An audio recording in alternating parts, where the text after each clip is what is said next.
the Duff Pickem AllStars.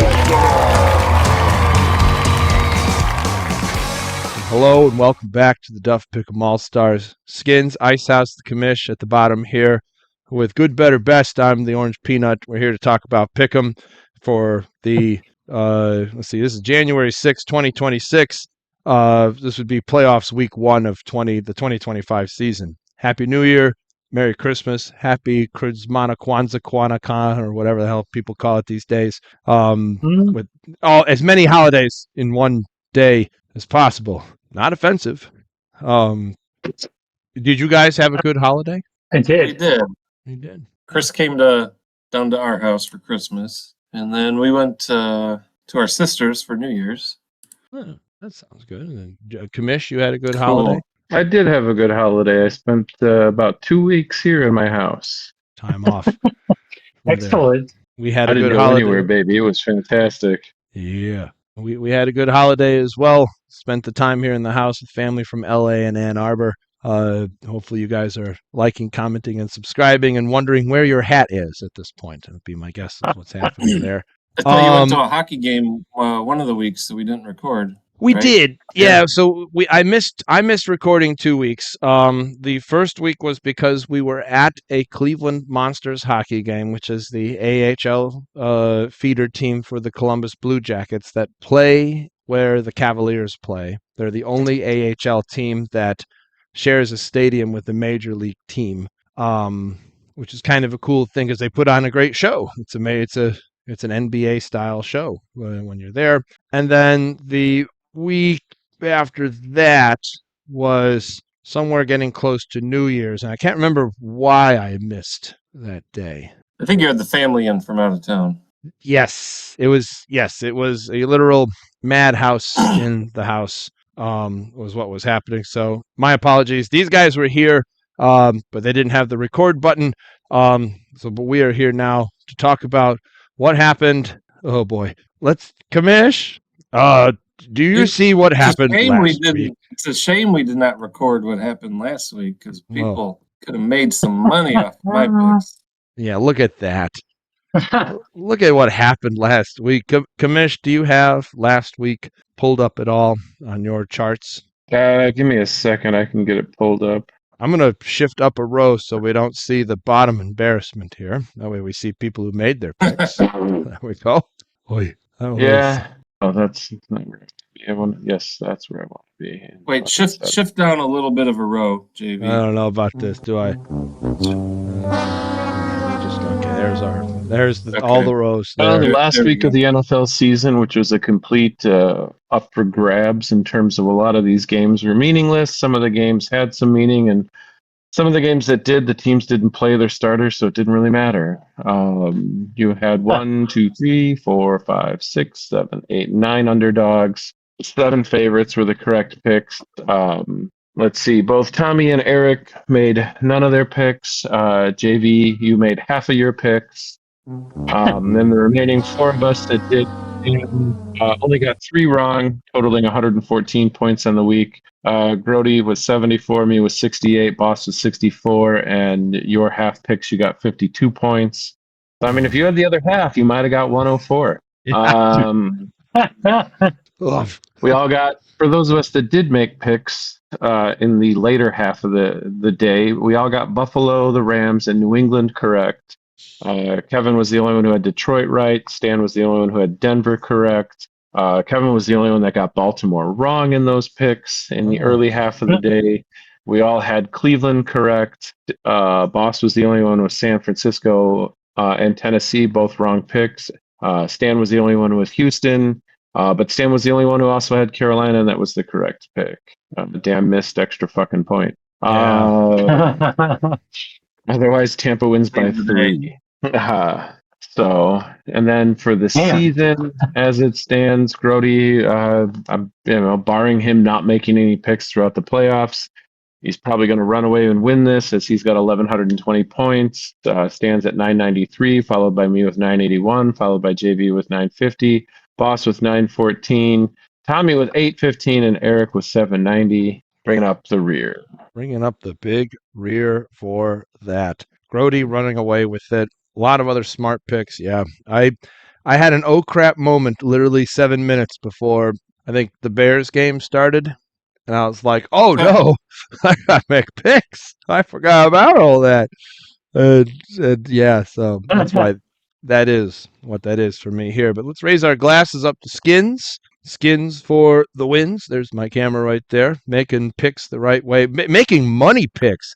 114. That's some damn good picks there, Skinnnns. Man, oh I man. checked. This is the high for the year. Not to toot my own horn. That's worth a toot the horn right there. Someone, definitely a tooting of the horn. Skinnnns, we didn't have like games or stats or stuff prepared or anything like that here. At least some of us may not have. Pick a game, any game, Skinnnns. No, I'll start off with the first game of the week. All I heard, I didn't prep anything for this, but I did hear earlier. We got the Rams at Carolina. It's a 10-point spread. Carolina taking 10. I heard one interesting fact. Carolina, when they are coming off a loss, when Carolina is coming off a loss and they play at home the next week, they are 9-0 against the spread. Oh, Wow. So they are coming off a loss and they're playing at home. So 9-0. So for that, I don't like it being an even 10. That is that, and we only got one other spread still that's even right now. So I'm putting a 6 on Carolina, but they've already beat the Rams once this year. Granted, I think the Rams win 8 out of 10, but 8 out of 10 times. But I think Carolina can keep it close. So I'm just gonna put if it gets to 10.5, I'm gonna raise my points. But right now I'm just putting my 6-pointer on the Panthers. all right. 6 on Carolina for that. Commish. I also have 6 on Carolina. 6 on Carolina. ICEHOUSE, following the trend. I'm going to take 8 on Carolina. 8 10 on. points sucks though, but damn.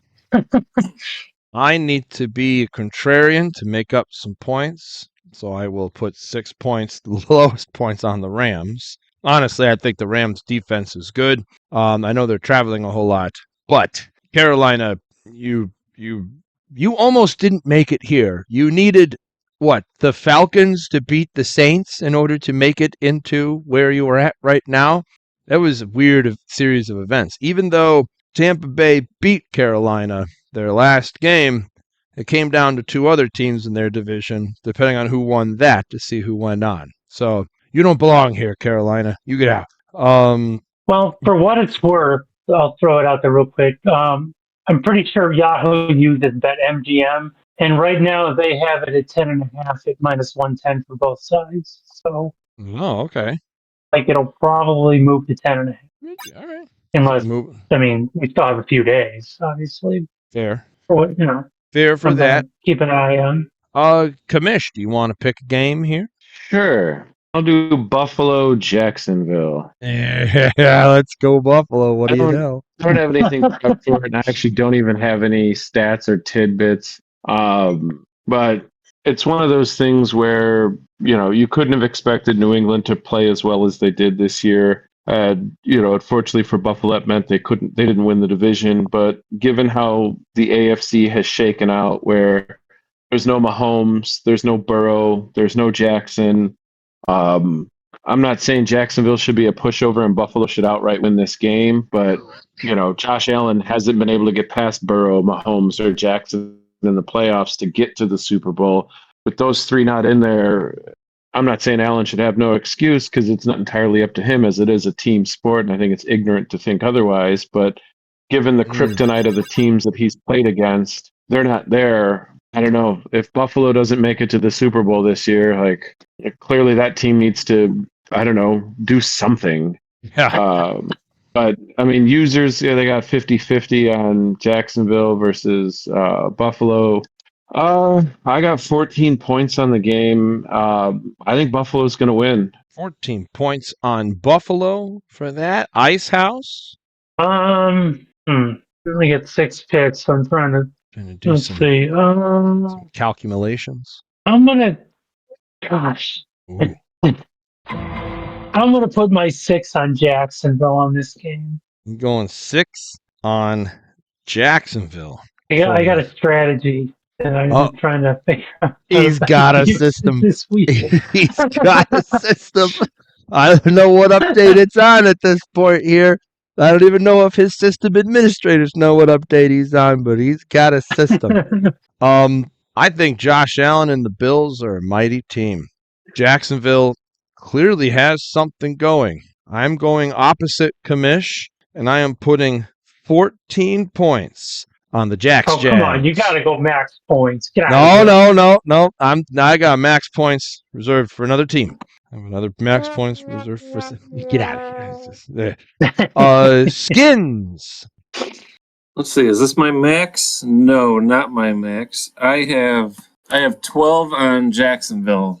Liam Cohen has really turned this team around, and I think it's because he has a complex playbook, and I think it's all starting to click the second half of this season. Not to mention their defense has stepped up pretty decent too. Yeah. Their last 5 games, they've won all of them by at least 14 points. A bunch of those by 20 or more points, including the 14-point win at Denver. So this is not your grandma's Jacksonville Jaguars anymore. I got 12 Yeah. in Jacksonville. 12 on 9. Jacksonville was around for most people's grandma. No, that's right. It's like barely your father's Jacksonville Jaguars. Barely. Cousins of Jacksonville Jaguars. Yeah, it's like shit. If you have a grandfather that was watching the Jaguars, you might be an infant. And if you are, like, comment, and subscribe if you're there like, on your mom's phone. Ice House, pick a game. I didn't really do any research, so No, it's okay. None of us did. It's okay. Yeah, none of us did. Pick one. okay. I'll just I will take say- Pittsburgh versus Houston. I will say one final note on Buffalo Jacksonville, though. Jacksonville really doesn't have any playoff experience. Buffalo does. That is incredibly true. Yeah, that Buffalo receiving core, man. It's like, my God, you guys need to. I don't know. It's so mishmashed of a bunch of randos. But they're still getting it done. They are getting it done. They made it to the playoffs for a reason. Unlike I'm gonna your teams you're about Rob, to talk about. 10 points on Pittsburgh, and if I'm wrong, well, good. 10 points. Fuck Aaron Rodgers. Yeah. That was. I mean, I hope I lose this one at least. I mean, Pittsburgh has won the AFC North, and that is clear.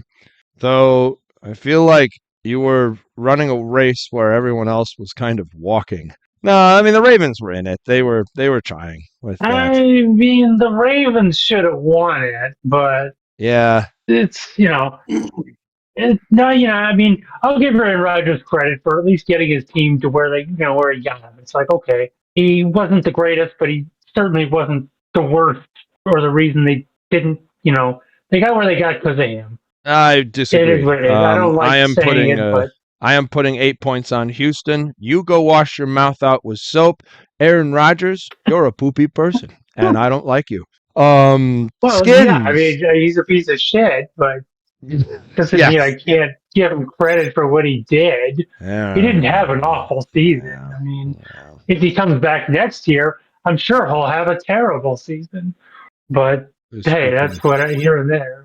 As we can hope for this. Skinnnns. I was initially thinking Steelers at home, but Texans, they are running their 9-game winning streak into the playoffs. How many 9-game winning streaks play a road playoff game the first week? But 9-game winning streaks. Wow. It's the problem with the Texans have a heck of a pass rush. The good thing for the Steelers is Aaron Rodgers gets it out in 0.2 seconds anytime he smells a whiff of anyone getting near him. So if he doesn't even like when his own players, jump on him. Yeah, if Texans can figure out something to just cover those quick outside throws that Rodgers is going to do, still keep that pressure up the middle, which they do very consistently without throwing an extra rusher in there. They do it with just their baseline. If they can figure out something to do with those outsides, I think they're gonna be able to cover that very well, and I think they can do enough on the offense to cover 3.5 points.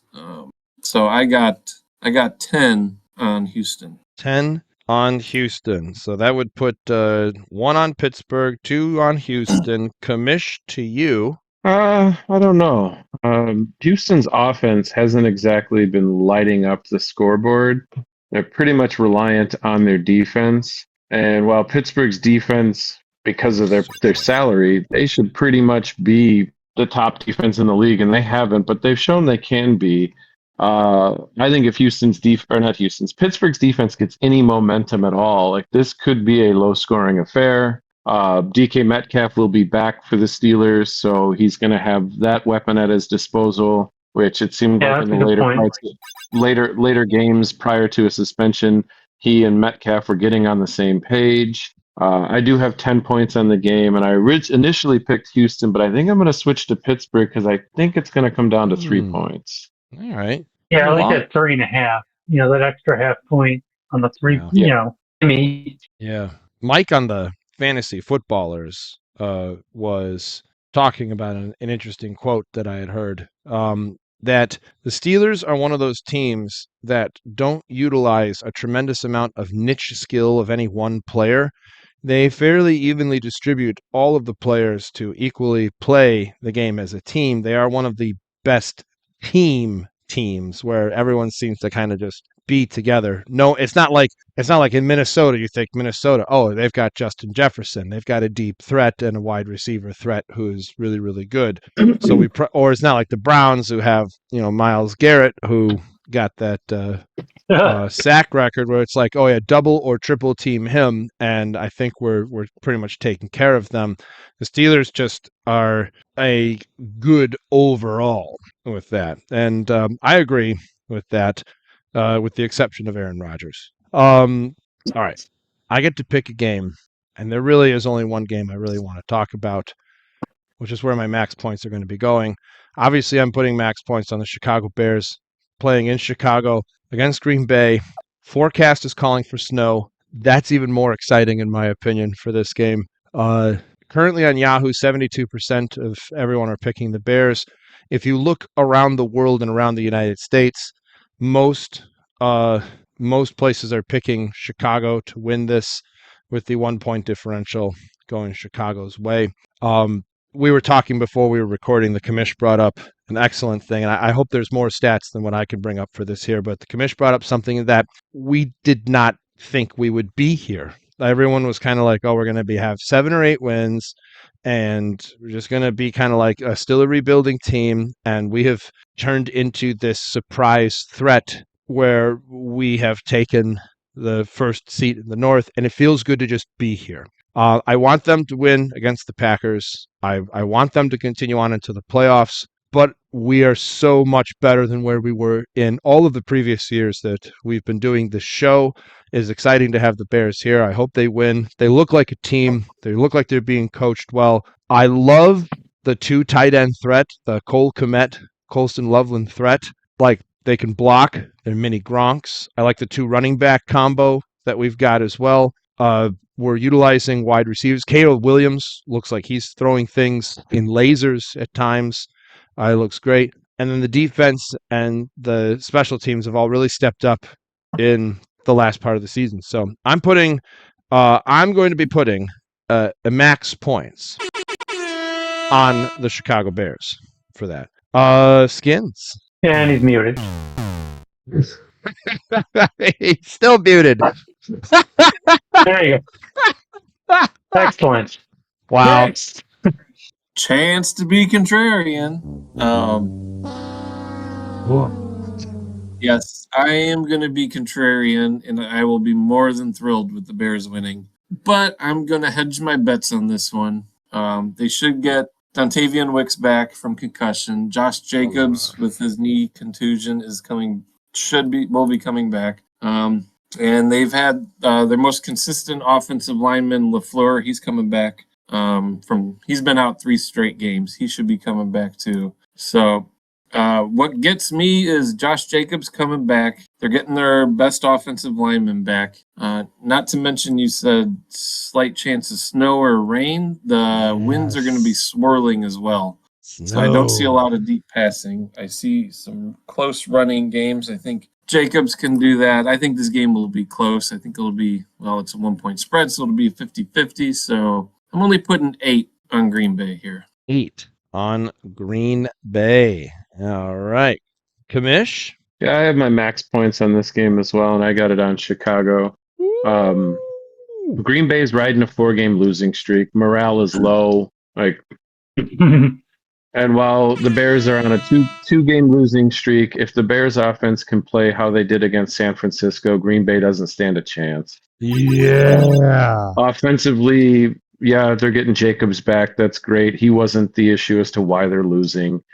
They're losing because defensively they lost Micah Parsons and they just don't have it together without him. I agree. So I don't know.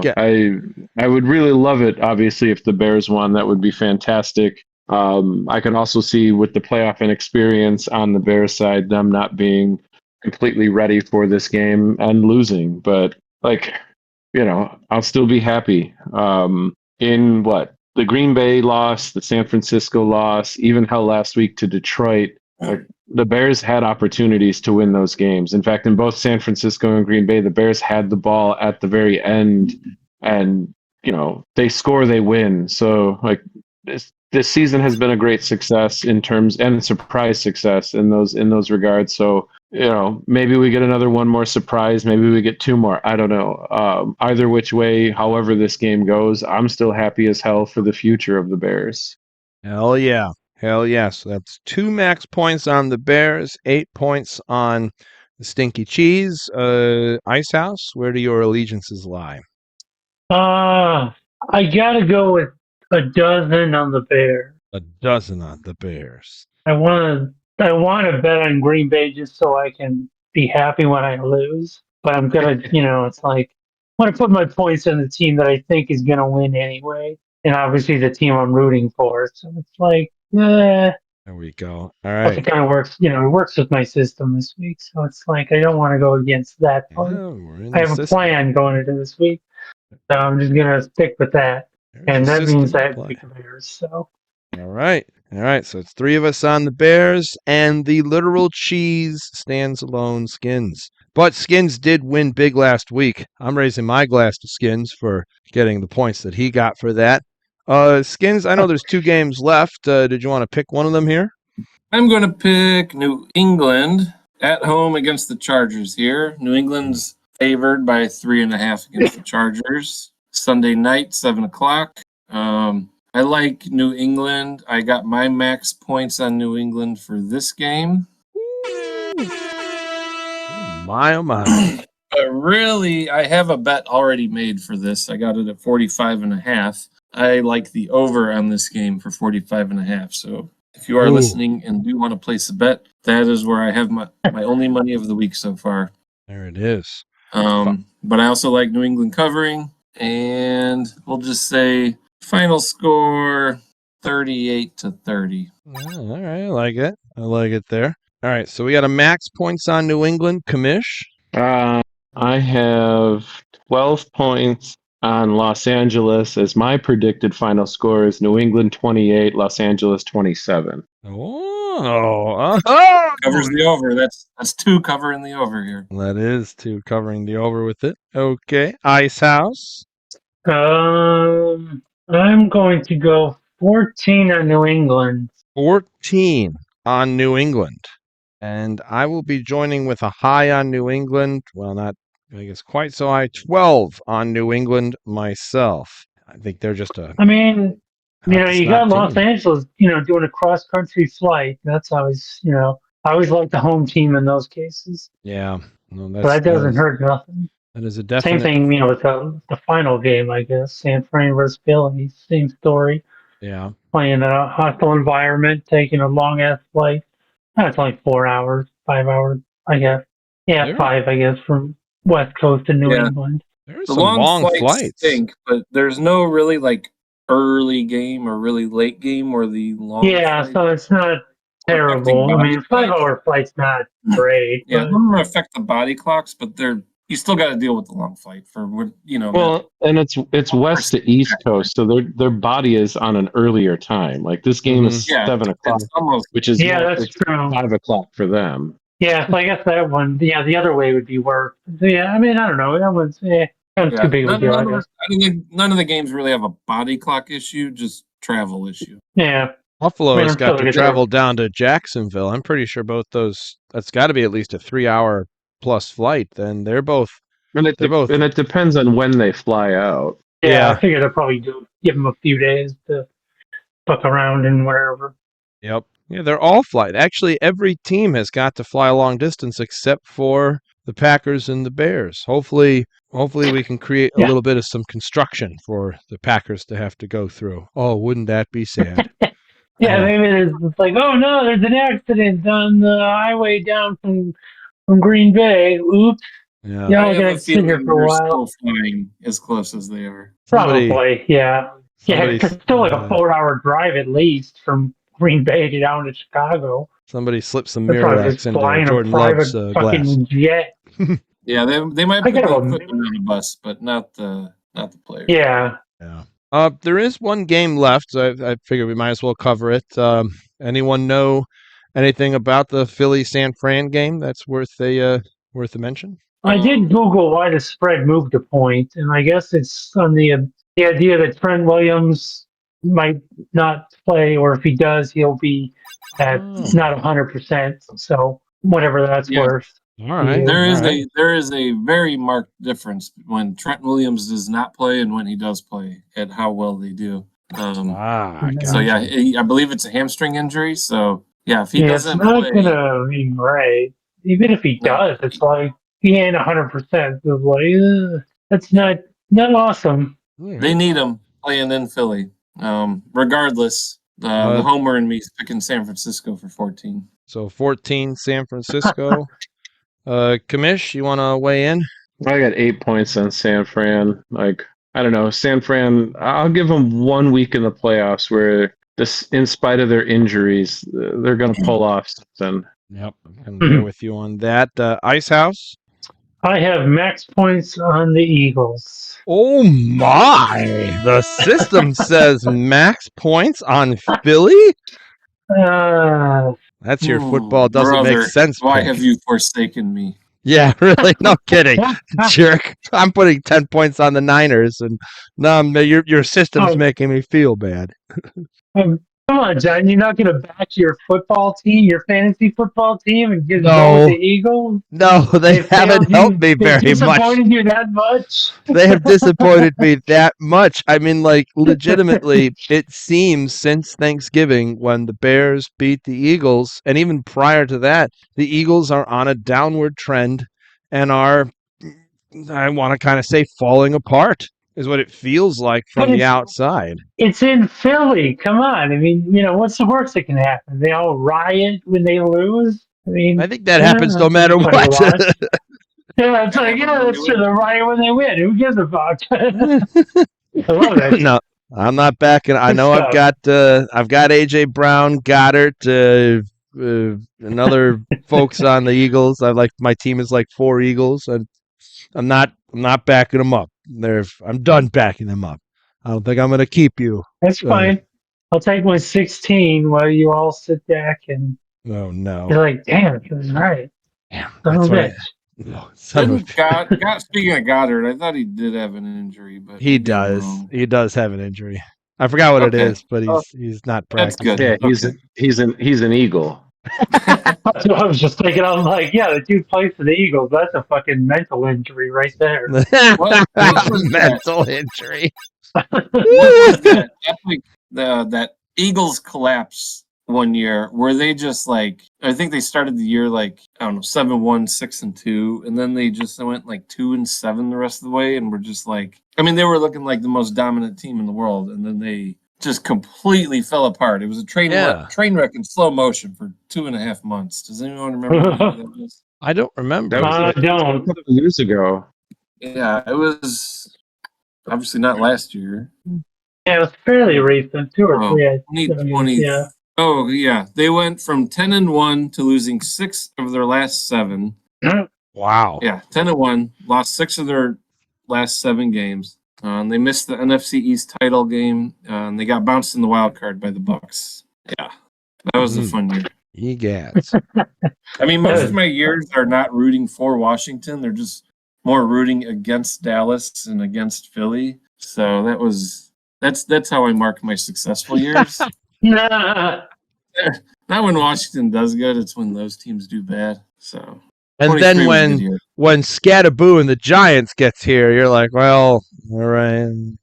Yeah, well, we'll throw them a bone this decade. They can have I one. say, you're like, listen, they can have fun, but they're not doing anything crazy. Yes. Yeah.